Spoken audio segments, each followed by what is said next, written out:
नमस्कार, स्वागत है आप सभी का सी न्यूज भारत में। मैं हूं आपके साथ ज्योति श्रीवास्तव। आज हम बात करेंगे उस कानून की जिसने आम नागरिकों को दिया है एक ताकतवर अधिकार, किसी भी सरकारी विभाग से सवाल पूछने का अधिकार। जी हां, हम बात कर रहे हैं सूचना का अधिकार यानी आरटीआई की। लेकिन सवाल यह है कि जब कोई अधिकारी आपकी सूचना रोक दे या महीनों तक टालता रहे तो क्या आप चुप रहेंगे? क्या कानून आपको सिर्फ इंतजार करने के लिए ही कहता है या आपके पास देरी होने पर मुआवजा पाने का भी अधिकार है? जी हां, आज हम विस्तार से जानेंगे कि आरटीआई एक्ट की धारा 19(8)(b के तहत कैसे आप अधिकारी की लापरवाही या देरी पर मुआवजा प्राप्त कर सकते हैं। और इस विषय पर हमारे साथ हैं देश के जाने माने आरटीआई एक्टिविस्ट राजेश कुमार चौधरी, जिन्होंने हजारों लोगों को आरटीआई के जरिए न्याय दिलाया है। आज हमारे साथ मौजूद हैं राजेश कुमार चौधरी साहब, आरटीआई एक्टिविस्ट, स्वतंत्र लेखक साहब। लेखक साहब, सी न्यूज भारत में आपका स्वागत है। आपका बहुत बहुत धन्यवाद।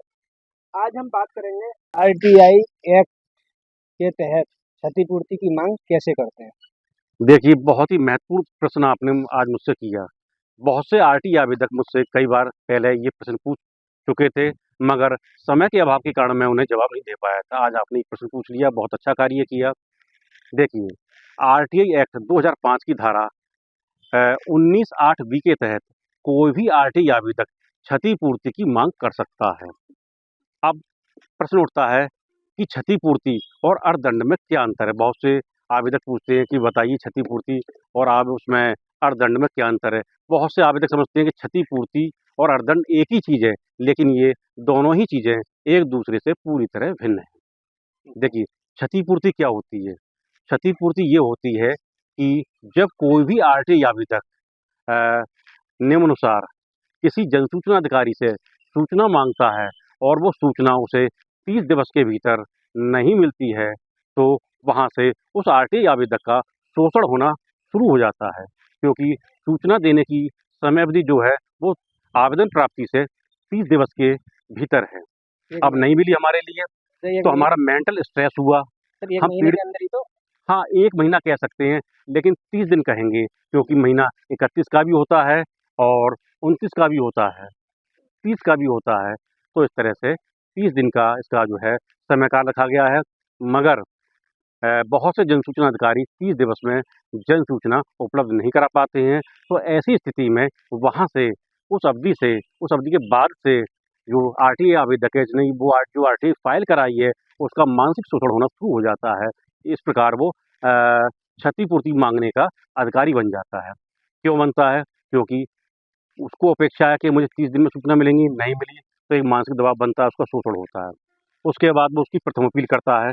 जब प्रथम अपील करता है तो प्रथम अपील में उसे कागज़ भी लगाना पड़ेगा, उसे लिखना भी पड़ेगी प्रथम अपील, उसकी रजिस्ट्री भी करनी पड़ेगी। तो वहाँ उसका आर्थिक खर्चा भी हुआ, आर्थिक शोषण भी हुआ, कोई उसकी आर्थिक क्षतिपूर्ति हुई। फिर भी सूचना नहीं मिलती है। इंतज़ार करने के बाद, पहली अपील का इंतज़ार करने के बाद सूचना नहीं मिलती है, तो वो दूसरी अपील के लिए माननीय सूचना आयोग चला जाता है और सूचना आयोग में भी काफ़ी समय लग जाता है। तो ऐसी स्थिति में जो आवेदक होता है उसका मानसिक शोषण, आर्थिक शोषण काफ़ी मात्रा में हो जाता है। इसलिए मेरा निवेदन है, मेरा कहना है कि हर आरटीआई आवेदक के लिए जब उसे 30 दिवस के भीतर सूचना ना मिले तो वो सूचना आयुक्त महोदय के समक्ष 19(8)(b के तहत क्षतिपूर्ति की मांग अवश्य करें। हाँ, इसके साथ मैं एक चीज़ और कहना चाहूँगा कि अर्थदंड जो होता है वो क्षतिपूर्ति से पूरी तरह भिन्न होता है। अर्थदंड की जो धनराशि होती है, जो सूचना आयोग जनसूचना अधिकारी के ऊपर लगाता है, सूचना ना देने के कारण या गलत सूचना देने के कारण या आवेदक को भ्रमित सूचना देने के कारण जो अर्थदंड लगता है, वो अर्थदंड की धनराशि राजकोष में जमा होती है, सरकार के पास जमा होती है, ना कि वो आवेदक को मिलती है। आवेदक को जो मिलता है उसकी क्षतियों के कारण, उसका मानसिक शोषण के कारण क्षतिपूर्ति मिलती है, जो कि मैं पहले ही बता चुका हूँ। वो धारा 19(8)(b के तहत मिलती है। संभल से सी न्यूज संवाददाता राहुल की रिपोर्ट। फिलहाल के लिए खास रिपोर्ट में बस इतना ही। देश दुनिया की बाकी खबरों को जानने के लिए आप देखते रहिए सी न्यूज भारत।